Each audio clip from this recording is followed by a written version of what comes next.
আসসালামু আলাইকুম। ওয়ালাইকুম আসসালাম। জি, আপনার নামটা কি? আমার নাম জ্যোতি। জ্যোতি। আপনার বাড়িটা কোথায়? টাঙ্গাইল। টাঙ্গাইল। তো প্রতিবেদনে কেন আসছেন? দর্শকরা তো আপনার মুখ থেকে কথাগুলো শুনবে। দর্শকদের উদ্দেশ্যে বলেন যে কেন আসলেন প্রতিবেদনে?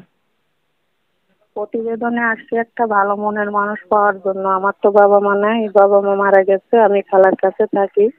খালাই আমাকে লালন পালিত করছে। এখন যৌতুকের কারণে বিয়ে শাদী হইতেছে না। যদি একটা হৃদয়বান ব্যক্তি ভালো মনের মানুষ পাই, যে আমার পাশে থাকবে, হেল্প সহযোগিতা করতে পারবে, এরকম মানুষ পাইলে তাহলে বিয়ে শাদী করবো। আচ্ছা, তো আপনার নাম্বারটা কি বলতে পারবেন? না ভিডিও স্ক্রিনে দিয়ে দেবো, দর্শকরা আপনার সাথে যোগাযোগ করবে। জি, বিডিএস কিনে দিয়ে দেন, আমি বলতে পারবো না।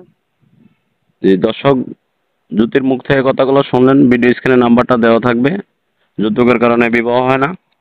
নাম্বারটা নিয়ে যোগাযোগ করবেন। আসসালামু আলাইকুম ওয়া রাহমাতুল্লাহি ওয়া বারাকাতুহু।